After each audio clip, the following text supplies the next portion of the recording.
Hi and welcome to this video log with me, Wayne, from swimmingcyclingrunning.com. Well, I've been away for a few weeks because I went to Cape Verde. You can see it's nice and warm there, and I was training a little bit, doing mostly windsurfing though.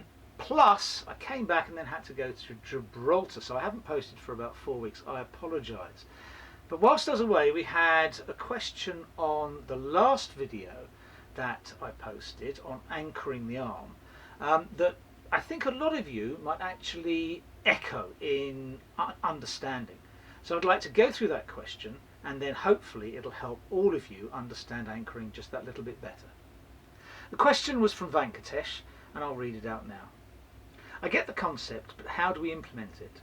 I mean, how do we push the rest of the body forward while keeping the catching arm stationary as against pushing the catching arm backwards?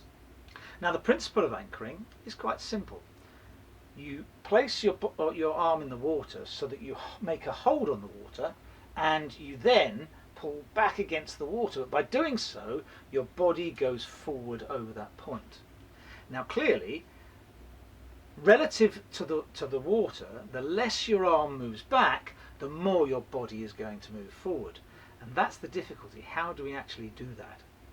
There are effectively three main ways that the arm can affect acceleration during the stroke, or that the arm does affect acceleration during the stroke, and that you see with swimmers. There are lots of obviously other ways that one could do it, but three main ways. And to do that, I'm going to stand up and actually illustrate them.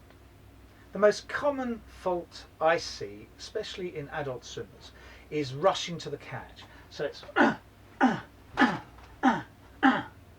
and you can see, once you've initially had all that effort to make a downward movement into the catch position, you've run out of steam for the back end. And it's the back end, really, in swimming, that makes most of your force going forward. The second is an even-paced pull. So it's one pace going through all the time. And the problem with this is that it initially starts well, but molecules start to slip off the surface of your hand and your arm.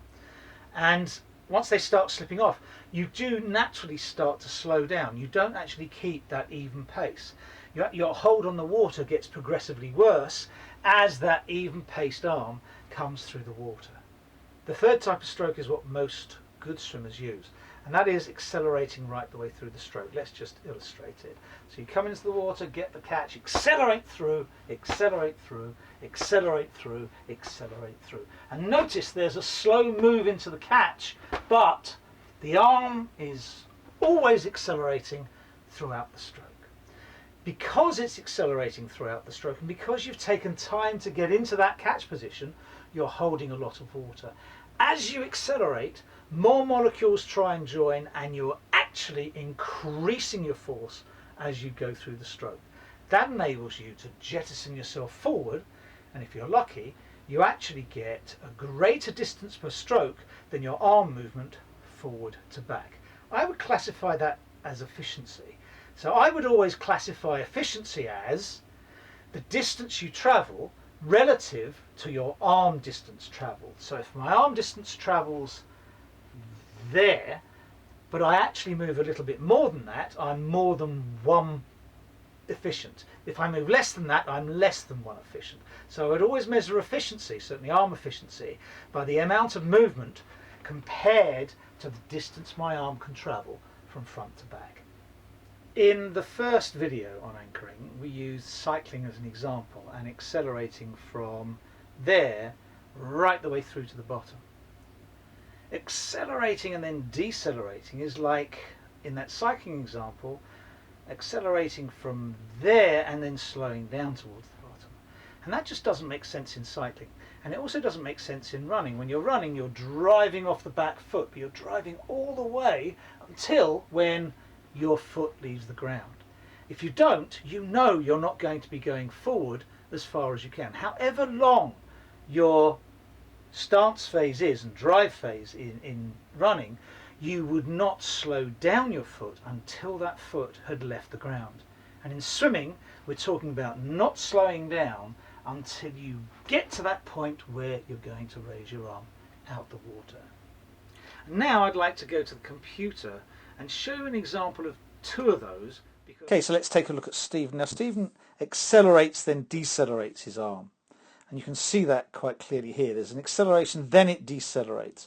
He's also not quite catching the water with either arm. There he's trying to get into a catch position, but you see the elbow's coming down with the wrist. And really we want the elbow to stay where it is and the wrist and hand to actually drop. And then it accelerates through and decelerates. Now this arm delays whilst he's thinking of getting into the catch position, but never does. He actually tries to get into the catch position just with his hand. And then he tries a catch position, but is already accelerating, and so he accelerates, then decelerates, and for that reason it becomes an inefficient stroke. Now let's take a look at Vince. Now Vince is slightly different to Stephen. You can see his actual acceleration is going downwards, and then it decelerates, and it's one speed throughout the rest of the stroke. But by then, effectively, the damage is done. You can see it's accelerating downwards, then stops, downwards, then. And you can see the speed that. I'm scrubbing it slowly, but the speed downwards is really fast.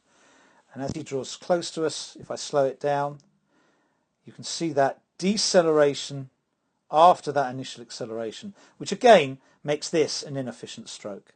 Now let's just look at some more accomplished swimmers. Now you can see the girl closest is really accelerating through her stroke. And she's not only accelerating, she's changing the position of her hand and arm as she comes through to make sure she's giving maximum thrust backwards so she can fling herself forwards as far as she can. But I'd also like you to look at the girl beyond. She's really accelerating through her stroke. She's slightly shorter, it's slightly difficult to see, but if you look at her, she's really accelerating through her stroke with that same change in angle of hand. And you can see that surge forward. Now if you take a look at the boy on the near side, you'll see he's rushing his catch, and he's got an acceleration and deceleration. He's also got a huge number of bubbles around his arms as he enters the water. And that means he's not holding the water as efficiently as he possibly could. And if you look at him, you see an acceleration, then a deceleration. And that's what you want to improve with this swimmer. He'll do much better smoothing out that catch. Now hopefully that has helped. The fast arm and slow down clearly won't give you that push forward after your arm leaves the water. Your momentum will actually cease because of the slowdown. Also, when you rush the arm at the front of the stroke, you don't hold on to the water, and therefore you're likely to have a much shorter stroke than if you extend through accelerating all the way. And you can see accelerating all the way tends to have fewer bubbles around the arm, which means you really do have a nice hold on that water. And that's what you want to try and do in your own swimming. So the key is giving yourself time to get a good hold on the water, not rushing the entry and the move to the catch. If you do that, you'll have that hold, and then accelerating through, getting faster and faster and faster as you go towards the back end of your stroke. Now if you can practice that, generally with single arm, and perhaps even with catch up, you'll actually get good practice at accelerating the arm because you've given yourself time to affect the catch. Well, hopefully that's helped you together with the examples. If you have any questions, put them below. I love questions because it means this is what you are interested in.